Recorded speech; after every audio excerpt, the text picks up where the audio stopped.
Shri Krishna Vagishayatish Yugmat Samprapta Chakrankana Bhashyasaram Yatindra Rangarpita Naija Bharam Shri Krishna Yogindram Upashrayeham Shena Shantimadhishtaya Kena Kalyanamudvahan Prena Raksham Vitanvanaha Shankaracharya Agataha Jayatu Jayatu Natho Nyaya Tattva Praneta Jayatu Jayatu Yogi Yoga Guhya Pravakta Jayatu Jayatu Sakshat Tattvadarshi Maharshihi Jayatu Jayatu Bhaktir Murakandam Munindraha Jayatu Jayatu Nityam Chandrachudendravani. Madras, November 1988. The end of the monsoon and the final festival preparations to welcome 108 Brahmins from all over South India, all experts in Vedic chanting, gathered to celebrate a birthday. Sri Tirumalai Krishnamacharya, scholar, philosopher, poet, musician and yoga master, will be 100 years old in a few days' time. His closest disciples have come together to pay homage to the man they call Acharya, master, professor.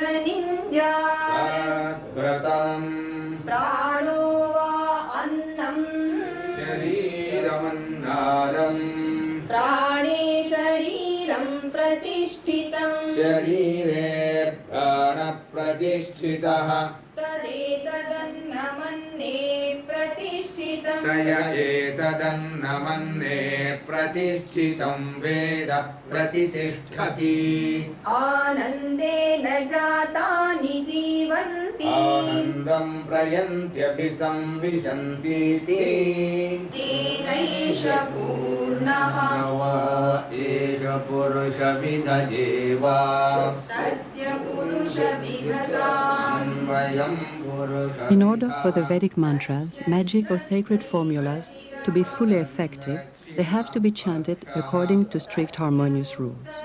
Through the echoing vibrations, Vedic chanting is like an internal dancing that brings about balance and does an ocean of good to the chanter.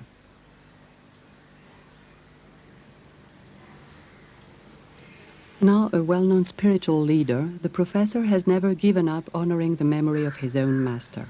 Every day he raises his master's wooden shoes to his forehead as a sign of humility. I'm not worthy of the dust on your feet. Feet or sandals symbolize authority. In the Ramayana, when Rama is exiled, his shoes remain on the throne. All over Asia, bands of spiritual hunters worship the feet of the gods and search for the footprints of Buddha or Vishnu from shrine to shrine.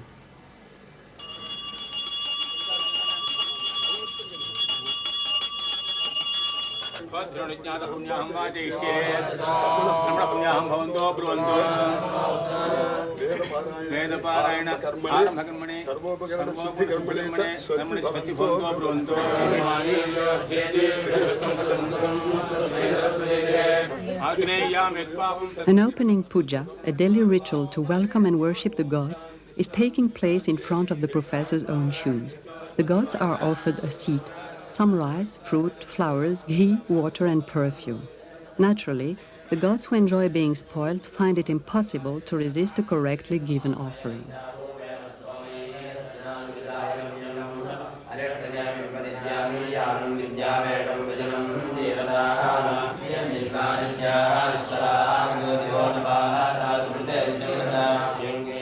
Four days are considered a reasonable length of time for the Brahmins to get through the thousands of stanzas. The Veda, the triple science, is an inspired text and the foundation of Indian thought, philosophy and culture. The text is so exhaustive that a Brahmin who loses his cow is said to be able to find it in the Veda. The sacred thread which Brahmins wear all their lives can only be weaved to the sound of the Vedic mantras. The Rig Veda compares the Brahmins to frogs because they start chanting during the rainy season the same time as frogs start croaking.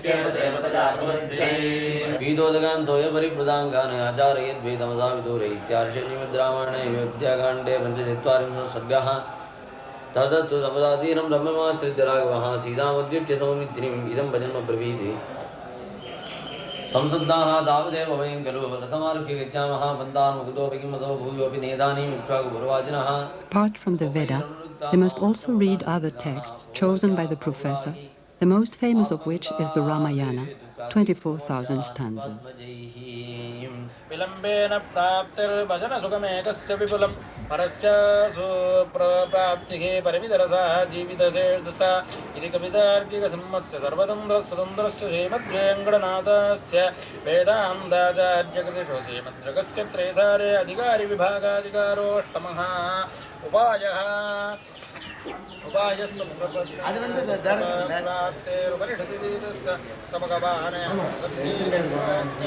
அது வந்து அந்த இதுக்கு அந்த connection வந்து connection இருக்கு அது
In the beginning was Brahma, and with him was Vach, the word. The master of ceremonies, Dr. Krishnamacharya Shastrigal, reminds the guests of the essential role of metric rules. To evoke is to invoke, to name is to create, and therefore to gain supremacy. Indians compare a word becoming reality with the opening up of blossom. Thus, all recitation is strictly governed by rules of pronunciation, intonation, order, rhythm. The slightest error diminishing, even reversing the expected effect.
केही दुई सिर केही जमू चहली हाँ कहू केही रंग कही करो नरेसु कहू केही निपही निकासों देसु सकऊं तोर अरी अमरऊ मारी काह कीट बपुरे नर नारी प्रिया प्राण सुत कर बसुनो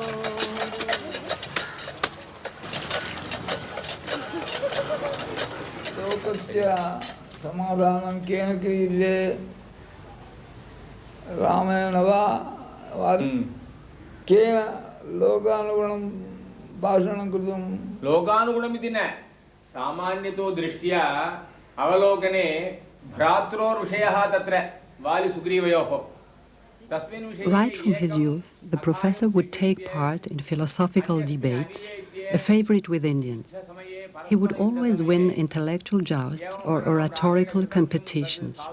Fearing no competitor, he resembled Ramanuja, the philosopher who turned into a snake with 1,000 heads, each one presenting a different argument.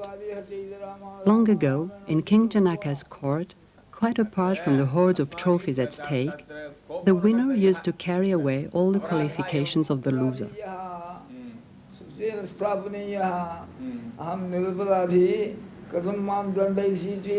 एवमेव खलु भवताम् आशयः आकृत्या वानरोऽपि वस्तुतः शास्त्रार्थं जानात्येव तेन प्रत्यवायी सः इति. Like in ancient times, the professor and Dr. Krishnamacharya are debating in Sanskrit a well-known dilemma. Was Rama right in hitting an enemy in the back for the cause of justice? Anyway, the professor concludes light-heartedly, Ayogya, who am I to discuss this kind of thing?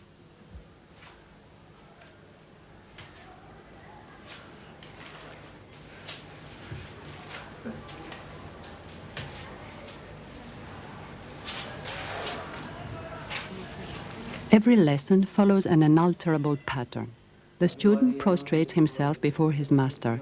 He blocks his ears when he's saying his own name, because to hear his own name would boost his ego. Prayers recited together put the student and the teacher on the same wavelength, creating the proper atmosphere for studying. Usually, the passing on of knowledge is a private matter between teacher and student. One mouth, two ears.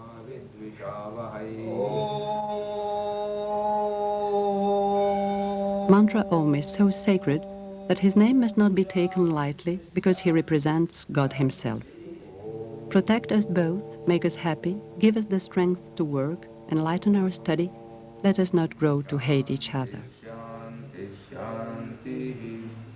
The commentary of a passage from the Brahma Sutras, a philosophical text from the 4th and 5th centuries, underlines that frequent repetition of meditation is to be practiced again and again.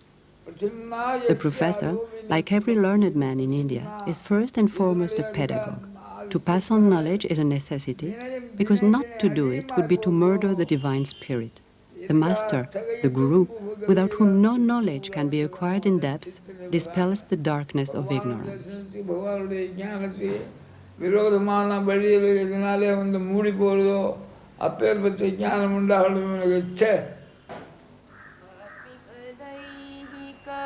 मानसभेदात् त्रिविधं विहितं योगाभ्यसनं सकलं यच्छति वाञ्छितसुफलं नहि नहि योगाभ्यसनं विफलं सकलं यच्छति. The banyan is the most prolific tree in existence. Its branches take root when they reach the ground, ad infinitum, thus eventually creating a forest from one single tree. In the same way, from the master come an infinity of disciples. Some reflect better than others their master's quality of teaching. Outstanding was Sri B.K.S. Iyengar, who was filmed at Pune in the 40s.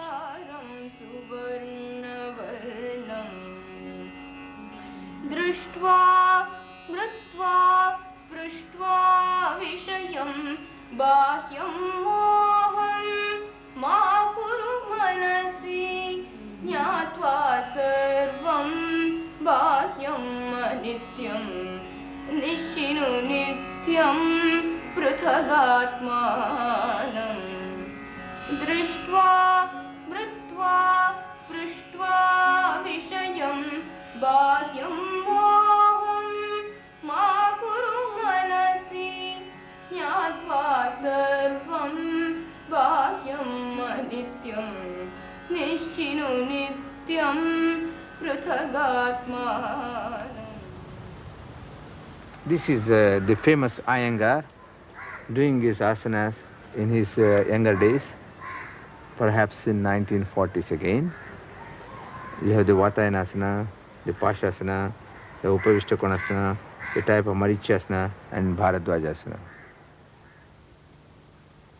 Iyengar, a yogin as well known in Europe and America as in India, disciple and brother-in-law of Sri Krishnamacharya, used to practice a classical kind of yoga. This type of yoga, physically demanding and nowadays reserved for children and teenagers, was at that time taught by the professor. The starting point of yoga is a mentally and bodily cleansing with no entirely passive elements. Ideally, yoga should lead to a clear mind. It is, above all, a way of acting. A master and his disciple never lose touch with each other. For the professor's centenary, to pay homage to his master, Iyengar carried out 108 salutations, backwards. There are very few people who can do this posture, called the Trivikramasana. One leg held up straight. The student's name is Keshava Murthy. He's dead now. These are some of my father's royal disciples. He used to go all over India at the invitation of the Maharajas. There were many Maharajas those days to teach them yoga. So this is some of the kings who used to take yoga lessons, and they also had some photographs taken. This is, for example, the Maharaj of Kolhapur.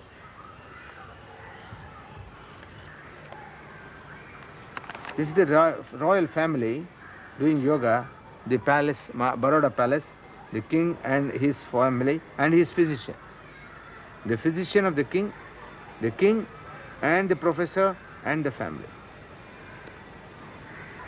We also have here a very interesting photograph of my father's very important disciple, the then Maharaj of Mysore, Sri Krishnamacharya Vadayar Bahadur.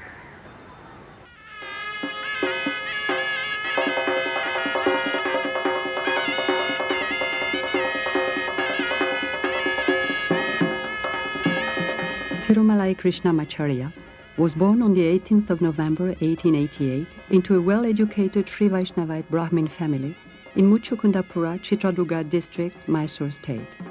Mysore state, now Karnataka, had been governed since the 16th century by a dynasty of enlightened sovereigns. Around 1925, the professor succeeded in curing the Maharaja Krishnaraja Vadayar Bahadur from a serious illness by combining yoga and Ayurvedic medicine. He then became the monarch's acharya, teaching him yoga and philosophy, and opened a yoga school in Jagannath Palace, patronized by the royal court and foreign guests. He directed the school for more than 20 years, right up to the final successor of the Maharaja and the independence of India. He was then called to cure an important official who was struck by paralysis, and so he set up home in Madras. He was brought up by his father, his first acharya, until he was 16 years old. He then became a disciple of various acharyas from the Mysore Institute of Philosophy. Following Hindu tradition, he revered them as the representatives on earth of God, the primeval guru, even including the acharya who was his classmate at school. Around 1915, at Benares and Calcutta, he learned Hindi, Bengali, Urdu, and English. He was already fluent in Telugu, his mother tongue, Kannada, and Sanskrit. He also studied grammar, Ayurvedic medicine, music, astrology, and the 6 philosophical systems of India, which later earned him diplomas from the universities of Patna, Calcutta, Benares, Baroda, Navadvipa, Mysore, and Allahabad. To further perfect his knowledge, he went up to the Himalayas to join a wise old man who lived in a cave more than 12,000 feet up.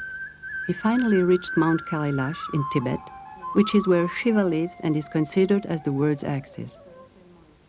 Here at the source of the Indus, the Ganges and the Brahmaputra, pilgrims come to circle repeatedly around the sacred mountain for 4 days. Sri Krishnamacharya even bathed in the sacred waters of Lake Manasarovar. He spent 7 years with the master Sri Rama Mohan Brahmachari, who taught him all the postures, breathing and therapeutic techniques of yoga, in addition to his philosophy. The only visible signs of this adventure are his master's wooden clocks, which he worships every day, and an album of drawings by his master's daughter.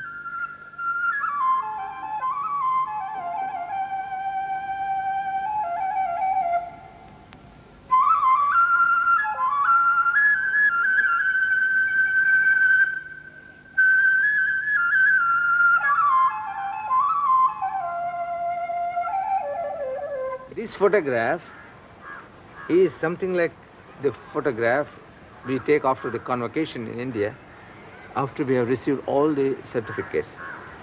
And this photograph was taken around the time he got married, approximately 1925. This is the photograph of our Acharya, Sri Krishnamacharya, taken for a book, the first book my father wrote on yoga in 1934. My mother told me that this book was written by my father in 2 days. And these photographs were taken by this photographer of the Palace of Mysore in 1934. We have such excellent photographs, including this posture, the posture known as the Samasthiti. This is the first position one takes before doing different asanas. We have this photograph also in the book, the Yoga Makaranda, which is here.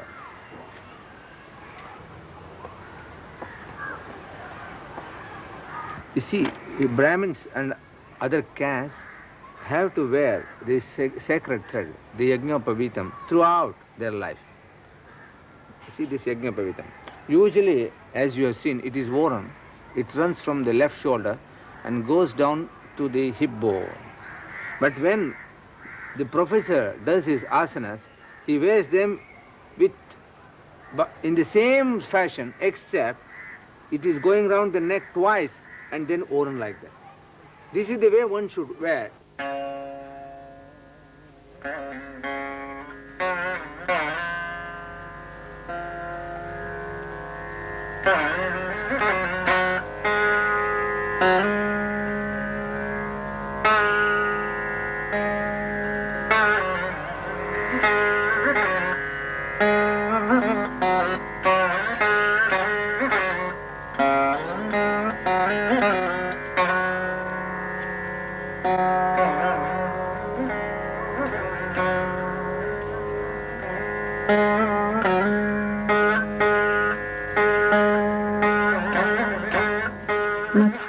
A great 10th century yoga master and musician, stated that yoga should be adapted to the individual and not vice versa, depending on desha, place, deha, constitution, kala, time, vritti, activity, marga, taste, and shakti, potential.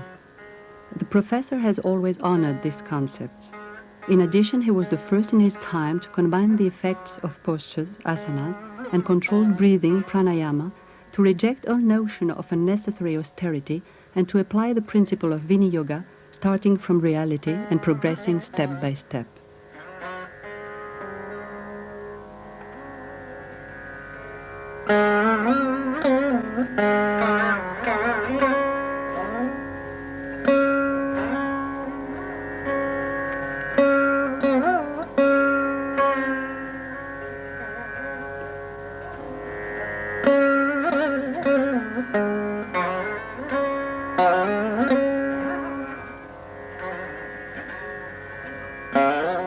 By working through the body, yoga aims to channel the mind's diversities in order to reach a united perfection of body and soul. Speaking of perfection, in the Mula Bandhasana position, the professor can arrive at an exact replica of a 2,500-year-old seal of the Proto-Shiva of Mohenjo-Daro, Prince of the Yogins. We have here the latest book the last book of Sri Krishnamacharya, printed and released in 1981, when Professor was more than 90 years. And in this book, we have the photographs of the Professor himself doing some of the asanas those days. These photographs were taken for this book. The different ways one posture can be adapted. You see, the same position, you sit in Paschimottanasana and you do so many positions of the body. Something he discovered those days. He thought people do not have 1 hour or 2 hours of time to practice, so he combined so many postures and let them do all these postures, so they have at least a little bit of the benefit of all these postures. So he linked. You can see that here.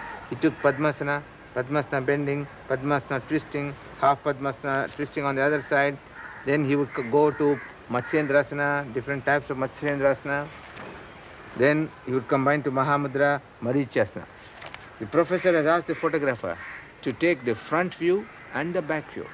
Because sometimes things look beautifully in the front view, but not so beautifully in the back view, because we know how to cheat. This posture exhibits the quality of the mastery of the body. How, when the breathing is mastered, even the spine is affected by the breathing, is seen by the folds that appear here when he has done the bandhas. Usually these folds do not appear when one sits in this posture. You have to really pull the rectum and contract the lower abdomen for this to be tightened up.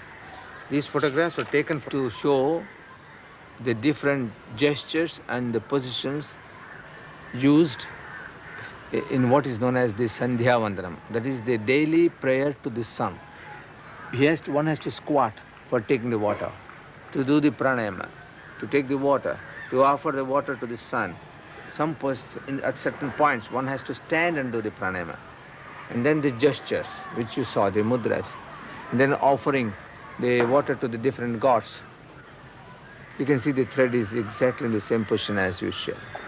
And then nyasa, touching the different parts of the body with the mantras. And then you can see, for example, the japa. When you do japa, the counting should not be exhibited. So always a towel is kept to hide the finger which is counting the japa.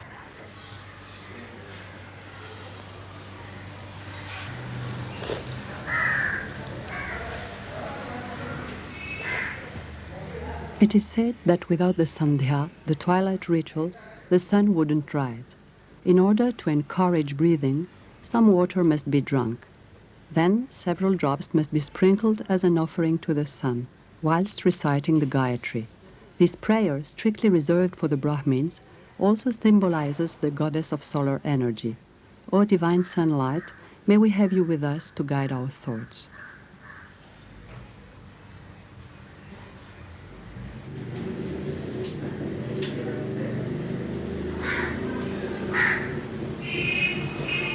The Gayatri is to be recited 108 times, or at least a dozen or so, accompanied and followed by a series of strictly codified gestures, or mudras.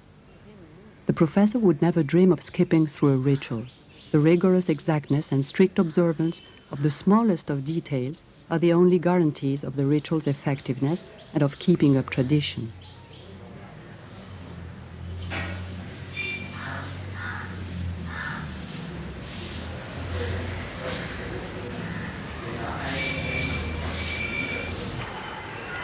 I think my father also had taken my first son, and he asked the photographer to take some photographs of how children are taught by the parents. So you see my son doing shoulder stand on the lap of the professor. This is the way children were taught, because children feel much more warm when they are taught on the lap of the grandparents. So this is how our children were taught yoga by my father.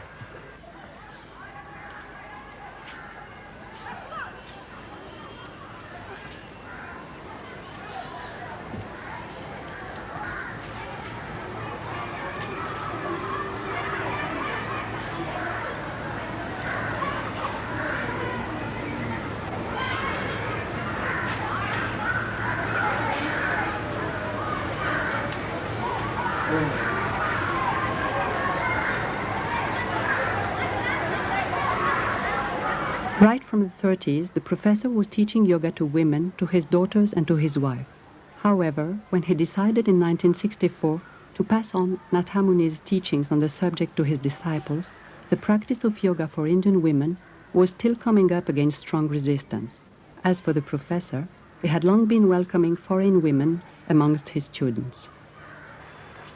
This is one brother, my elder brother, and my sisters doing yoga Padmapadmasana, my father with his young disciples, to show to the public the different aspects of yoga. My father used to arrange some lecture demonstrations in the 1960s, and he would take some of his close disciples, including my small sister. We find the professor explaining one of the parighasanas as my small sister is doing it. And you can see us watching behind and waiting for our chance.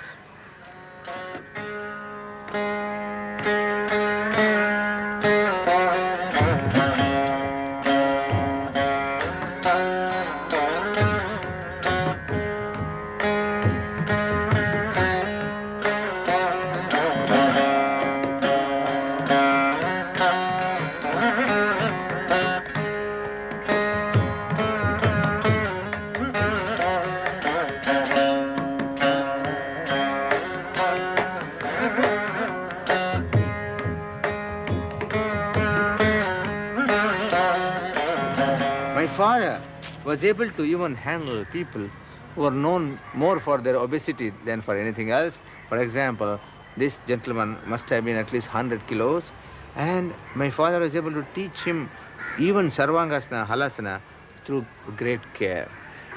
He used to train us how to teach. So he would always have one of us with him when he was teaching these difficult people. You find here my brother Sri Bhashyam doing asana with the Seth, who was so fat. For people who have some stiffness and all that, he was using certain instruments to help them to bend the body. This is very popular now in United States. Yoga is taught with a lot of instruments, but the origin of this is as old as 1930s. In 1930s, our Acharya was traveling all over India to talk and show the yoga practices. He would give lectures, he would demonstrate asanas, he would show the effects of yoga. For example, he has demonstrated more than once the possibility of a human being to stop the heartbeat. 2 minutes you stopped heart. That was mental control or physical control? But it is mind, not only mind control, mind and prana and It was not only mental control. Prana, vital energy, and Atma, soul, were also involved. It was controlling the energy at the same time as mastering something subtler, something which went far beyond.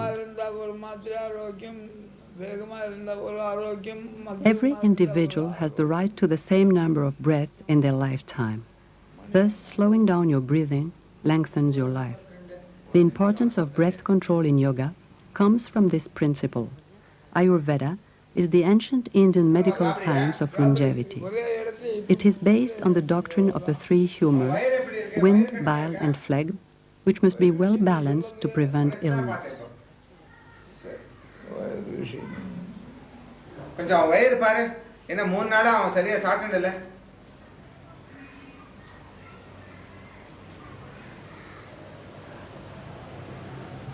Although taking the pulse is generally considered only as one element of the diagnosis, the professor can draw from it a multitude of information.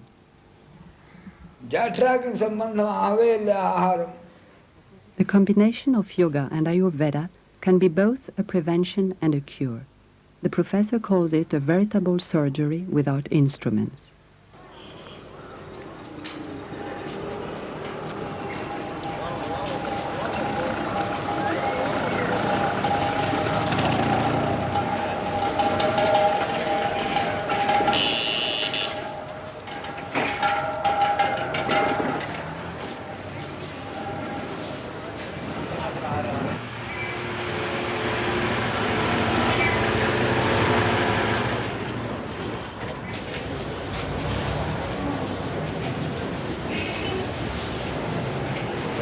Ceremonies are taking place in various parts of the town, in honor of the professor's birthday. TV, radio, and the press are recording an event which the governor Alexander insisted on being a part of. The governor is the highest political authority in Tamil Nadu, a state with a population of 50 million on Coromandel Coast and with Madras as its capital.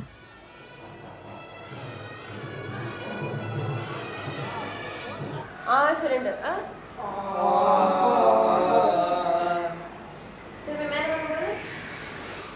On this centenary anniversary, a course on the teaching of yoga to mentally handicapped children is being held. This particular application makes up an important part of the therapeutical activities of the Institute or Mandiram, which was started by one of the professor's sons. Traditional dancing and gesturing are taught alongside yoga. The yoga postures are accompanied by sounds which are aimed at easing breathing out, the most vital of the 4 breathing phases in yoga, at holding the positions and at concentrating, all with the goal of improving coordination. After all, the word yoga can also be translated by adjustment. He's come. He wants all of you to see. राखी न मागी हुकाऊ बिसरी गयाऊ मोही भोर सुभाऊ झूठे हूँ हम ही दोषू जनी देहू दुई के चारी मागी मकुले हूँ रघुकुल रीति सदा चली आई रघुकुल रीति सदा चली आई प्राण जाहूं बरु बचनु न जाई सुना हो प्राण प्रिय भावत गीता देहु एक बर भरत ही टीका मांगहु दूसर बर कर जोरी पुरवहु नाथ मनोरथ मोरी. Back to the birthday festivities, Lalgudi Sri Jayaraman, one of the best-known southern Indian violinists, is going to play Carnatic devotional music for several hours in homage to the professor. It will be a delight for the amateur public, as well as an offering intended to charm the gods, who are great connoisseurs of music and always eager for enjoyment.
Indian music consists of meanders, convolutions and echoes, just like the pattern of Indian thinking, which prefers to add elements rather than to have to take them away. In the same way, religion multiplies ad infinitum the various facets of the one and only God. In the same way operate architecture, sculpture, painting and drawing. Columns are auspicious motifs that Indian women draw on their threshold in honor of Lakshmi, the goddess of prosperity. To prepare for the climax of the festival, a huge column will be adorned with 108 pots. They will have been covered with the threads that symbolize the 72,000 canals of vital energy and give the pots life. In Hinduism and Buddhism, 108 is a symbolic number, and besides, mantras recited by 108 priests will be 108 times more effective. If the professor has chosen this number, it's possibly because if spiritual life begins at the age of 8, a person doesn't become a real centenarian until they are 108 years old. The reason for this choice is also definitely because the professor added to his age the 8 syllables of his favorite mantra.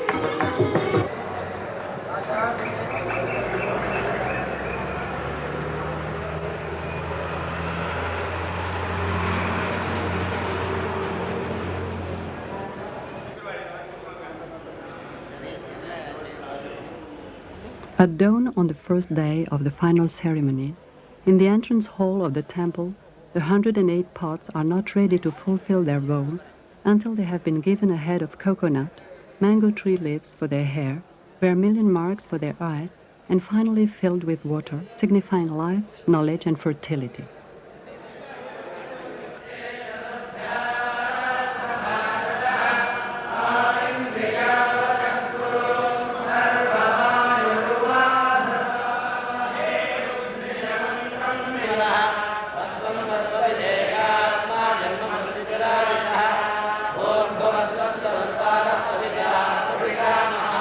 The first day is modeled on the yagas, big Vedic sacrifices, which were offering rituals to the god of fire, Agni the messenger.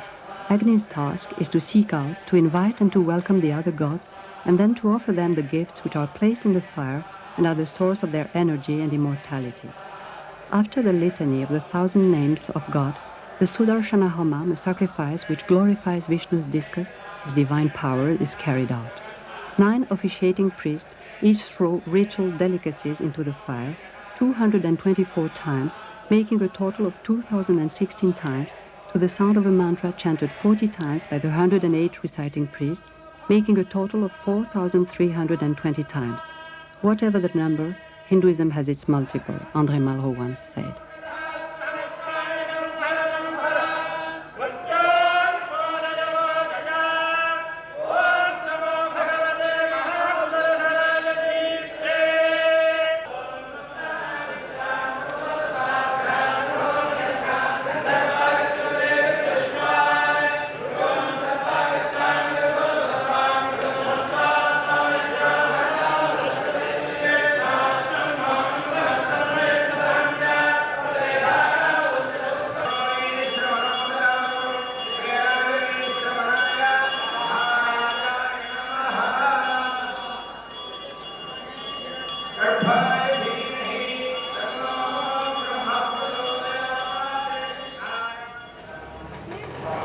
The last day of the ceremonies is the actual birthday of the professor. Whilst accepting that the celebrations be organized, the professor stipulated that the blessings prayed for fall not only on him and his family, but that they might be bestowed globally. The act of the sacrifice bears fruit, but the accompanying wishes are only granted in direct proportion to the degree to which the rules are respected and to the amount of the means used. A big sacrifice costs an absolute fortune. Quite apart from the offerings and the priest's fees, more than 100 people have to be fed and lodged for the 8 days.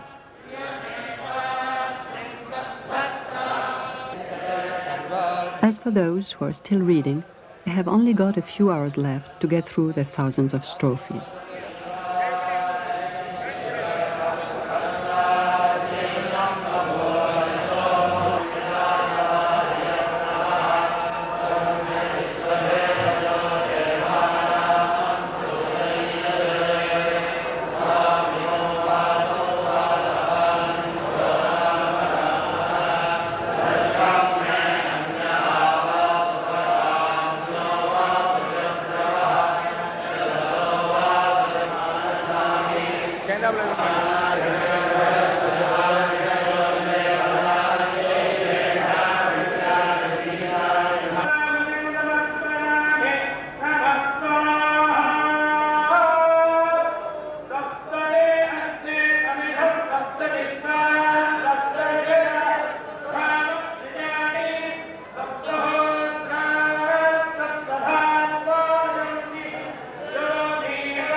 After the final mantras and sacrifices which aim to overcome all possible obstacles, to encourage long life and to worship the 7 planets, the sacred water is taken out of the Pradhana Kalasham, the main pot, and is sprinkled on the professor and his family, just like the abhishekam, the royal besprinkling in the ancient coronation ceremonies.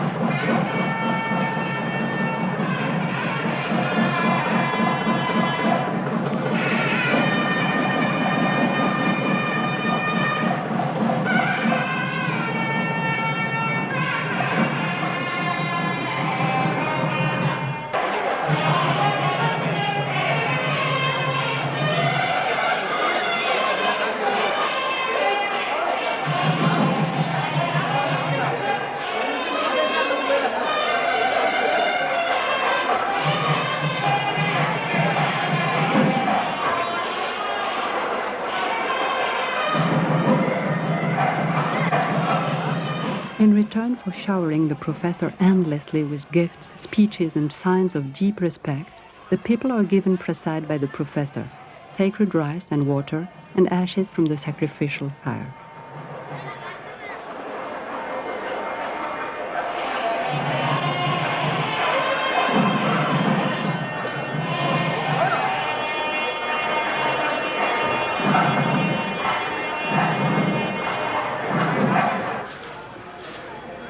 All of the leftover water is poured over the deified statue of Patanjali, a 2nd century BC philosopher, grammarian, and doctor.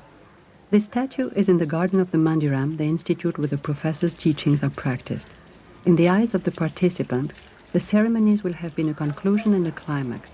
For the professor, however, his attempts to teach and to make yoga more widely known never come to an end.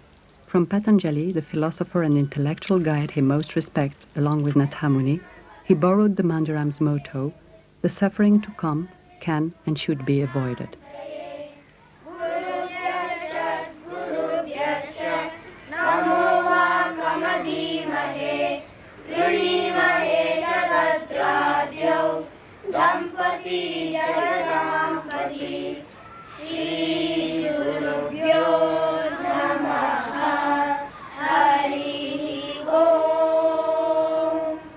Jump.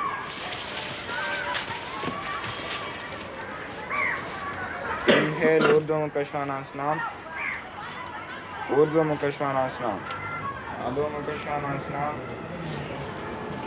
Dandasana. Aside from the group lessons for children, the Krishnamacharya Mandiram aims above all at applying the principles of yoga during private consultations and lessons in order to relieve certain discomforts and chronic ailments. This method, apparently simple in the extreme, is based on specific postures and relaxation using various tools, including breath control. It should be applied carefully and flexibly with no ready-made recipe. Jump forward to Dandasana.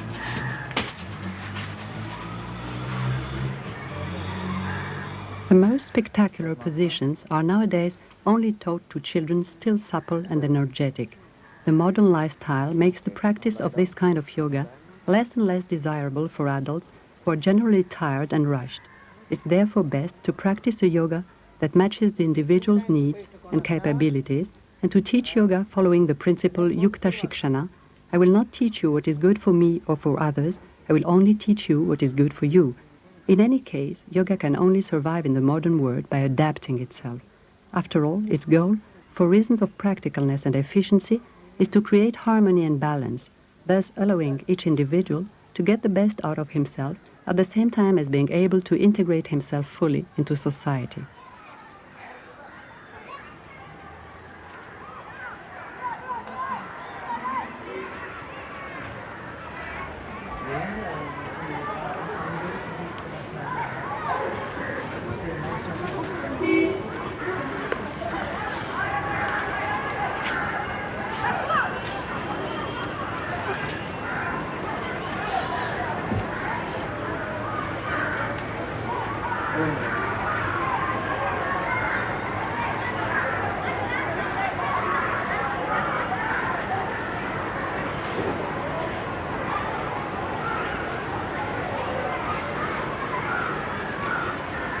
Una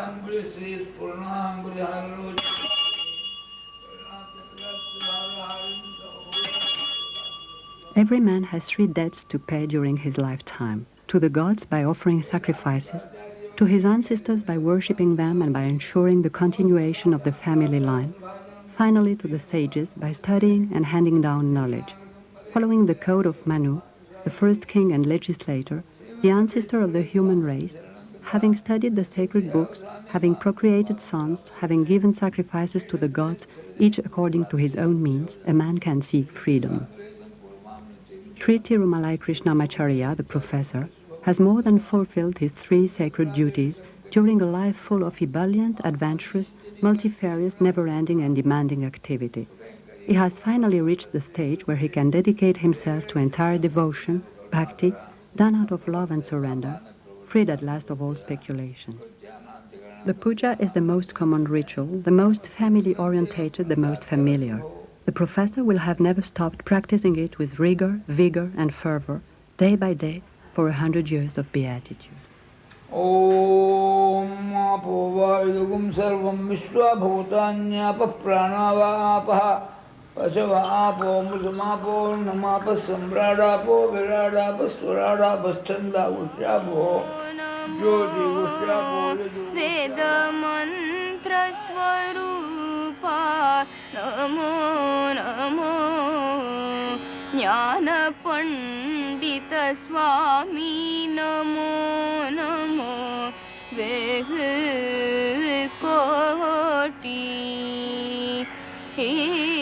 Nama Shambhu Kumara Namo Namo Bhoga Antaribala Namo Namo